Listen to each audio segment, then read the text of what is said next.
I wish people would cut him a little bit of slack, because he will go through periods where he doesn't get runs, and in this part of the world, you know, you get absolutely vilified for that. But you won't realise how good Babar Azam is until he's gone.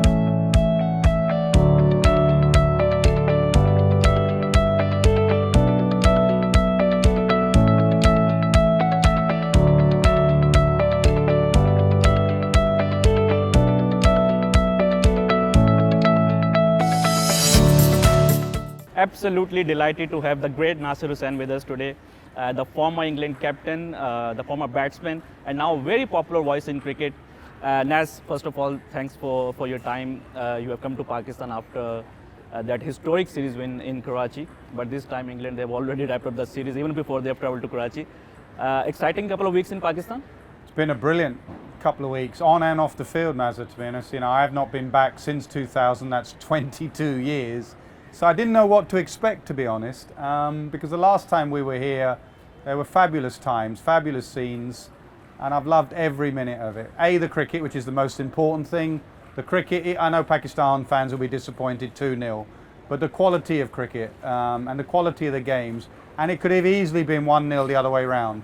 If they had hung out for a draw in the first game, batted another 10 minutes, and chased another, 30 runs, 27, 28 runs in the next game, they go 1-0 up to Karachi. As it is, it's 2-0. So the cricket has been brilliant, but the friendly welcome we have had everywhere we've gone, from Pindi to Multan to here, people literally stop you in the roads or in the hotel lobby saying, thanks for coming back. And you sort of go, well, it's my job. It's not really a hardship. But it's been brilliant. You know, if you're going to wait 17 years as a team to come back, you better make it good. And it has been a brilliant series. You talked about the fact that it could have been 1-0. But it is largely down to that declaration in Rawalpindi and the different brand of cricket which England they are playing these days. I mean, they were struggling big time, just 1 win in 17 games and now 8 wins in 9 games. So how do you see this new brand of cricket which England, under the leadership of Ben Stokes, they have introduced? I think it's just a change in mindset. It's not that much change in personnel. There have been the odd ones that come in like Brook and Duckett, but really it's been a change in mindset. And also obviously there has been a change in COVID bubbles, and you can only feel for Joe Root. I've spoken to Joe, and it's amazing how Joe kept his form going in the stuff he had to do in COVID bubbles. He was in charge of everything, and you all go like that in a bubble, and to express yourself and get out of the bubbles, out of the hotel. I know they've still got security here or whatever, but I think it's a change in mindset. McCullum and Stokes have come in and made their cricket fun. They've taken away, and it's an easier thing to say, but it's very hard to do. And a sports psychologist, it's almost like their panacea. How do we do this? To take away the fear of failure. So easy to say, oh, don't be afraid. But when you're playing for your country and everyone's watching, you're on TV, radio, your family are watching, the fans are watching, it's so difficult to take away that fear of failure. And that's exactly what Stokes and McCullum have done. Just go out and enjoy yourself and express yourself. And before you know it, they're 505 or whatever in 75 overs. I always worry when I talk about you and I talk stats. 506. 506. I knew you were going to pick me up on that. 506 in 75 overs. It's amazing what you can do when you change your mindset. Is it easy to change the mindset? No. If it was easy, everyone would do it, just like that. It seems to be easy because, like you say, England have now won 8 of their last 9 test matches under Stokes. I think, first of all, you need the right people at the top who absolutely have the clear, crystal clear messaging, McCullum and Stokes, and they have to be singing from the same sheet, really. So you can't have one thing being said by Stokes and another by McCullum. Also, you need to reinforce that. So like when England did lose against South Africa by playing positive brand of cricket, it would have been very easy for McCullum to say, oh, I think we went over the top there. You know what McCullum said? He said, I don't think we went hard enough. I think we should have gone harder. So immediately that sends a message through to the players. And then the players pick up on that vibe. I did an interview with Duckett the other day, and Babar Ahmed had just got 7 for. And I spoke to Duckett, and Duckett went, yeah, well, we were picking him, we played him fine, you know. So it's that constant positive, constant same messaging throughout the team. But the other thing you have to have, if you're going to change your mindset to positive attacking brand of cricket, you need the players to be able to do that. Now England have a lot of very good white ball players, multi-dimensional, multi-format players like Brook, like Stokes himself, like Duckett, like Root.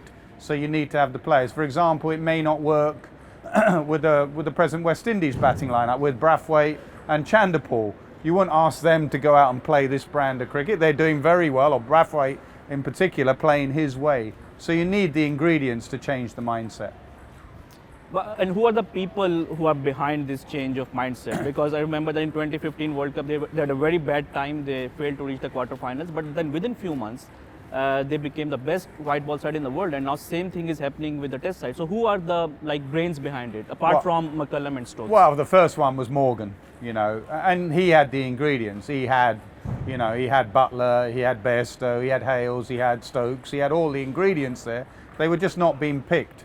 In England, we used to reward our test match players like me and Atherton and all that and go and play white ball cricket.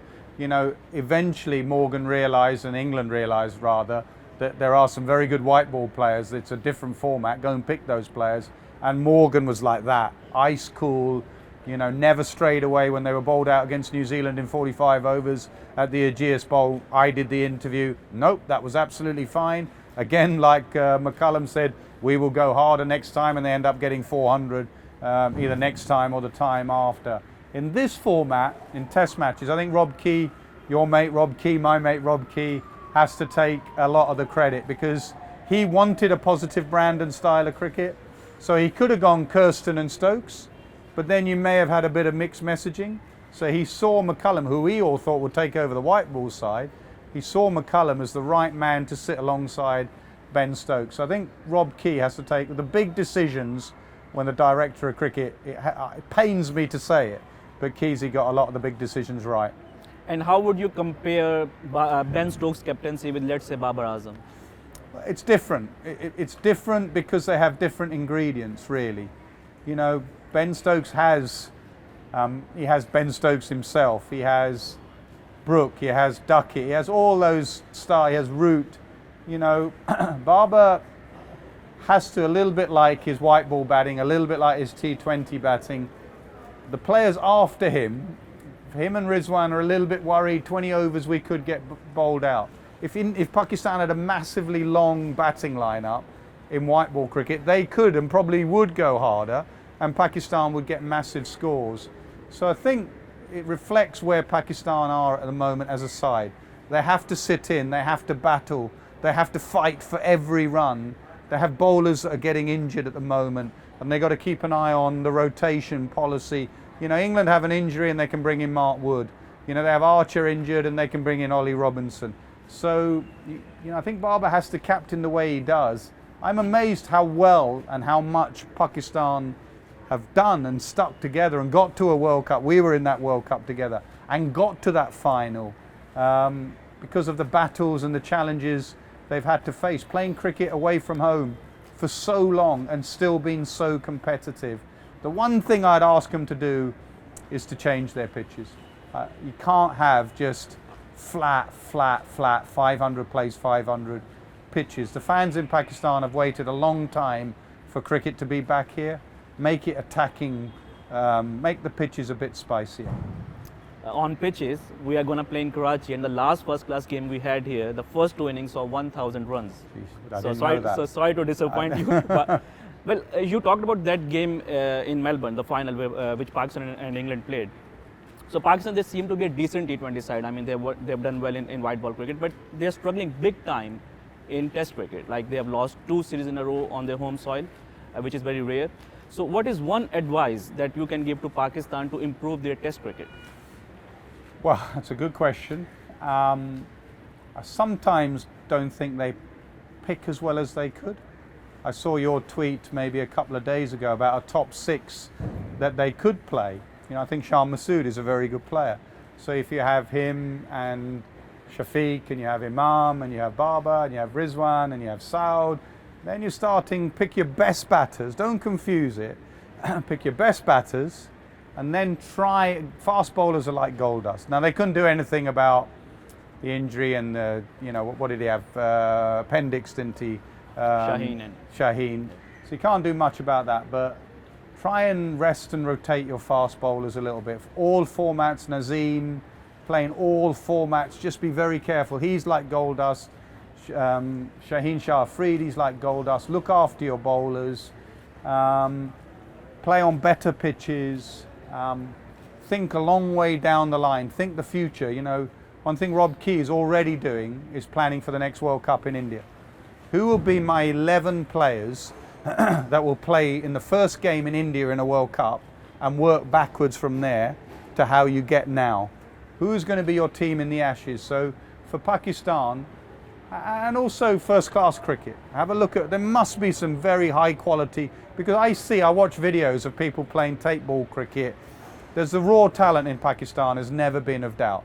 You look at the history of the great players Pakistan have had, so that raw talent, how you nurture that to becoming a test. So that middle order, you know, I love the way Saud Shakil's playing. Give him a long go. If he's bad, you know, like Zach Crawley. If Zach Crawley fails in 3 games, Rob Key and McCullum and Stokes are not axing him. The rotation of batters, if they have 3 bad games, they get dropped, their confidence goes. If you really believe in someone, give them the long chance. Don't axe people, because that knocks their confidence. And just a stat on it, which has just come to my mind, that in the last 16 games, Pakistan, they have tried 28 different players, which means that they are not giving a proper run to the players. So if you believe in them, give them a long run. Yeah. Nas, you have seen Babar Azam over the years. He made his T20 debut in England, and he has played 2 test series in England. How do you see his journey in these years?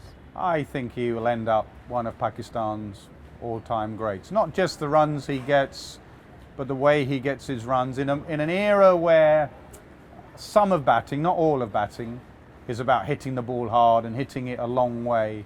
I look at Root and Babar as multi-format players. I look at Kohli, I look at Smith, I look at Labuschagne, and I still look at people that stroke a cricket ball.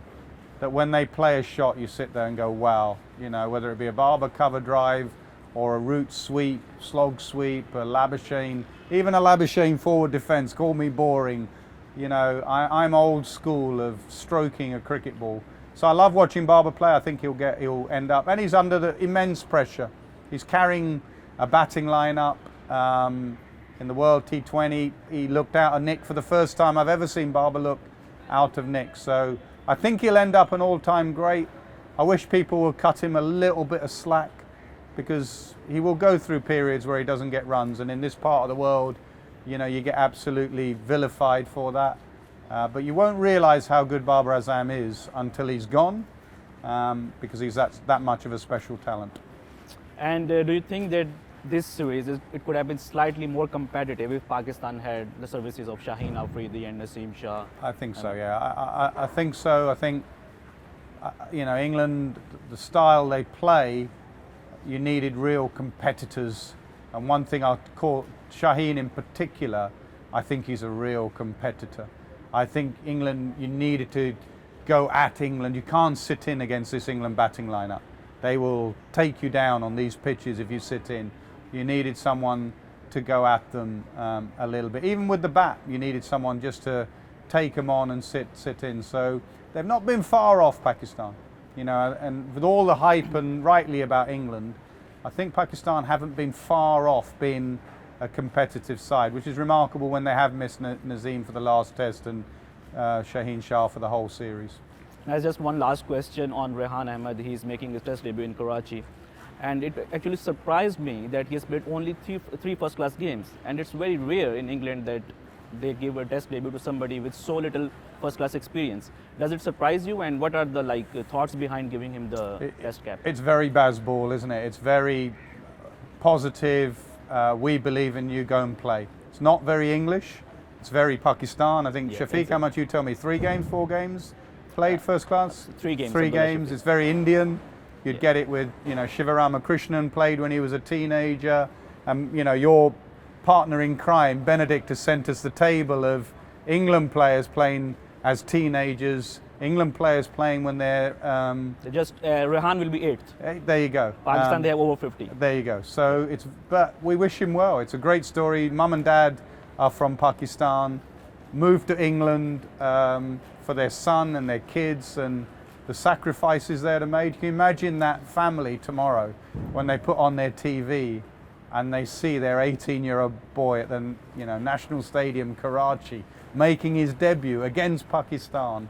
What a story that is. Naz, thanks for your time. It was really nice to have you here in Pakistan after 22 years. But I am sure that the next wait won't be that long, because England, they are coming back here in October 24 for 3 test matches, and we might see you even before that. So thanks for your time. And I'll be shouting at you in the commentary box again.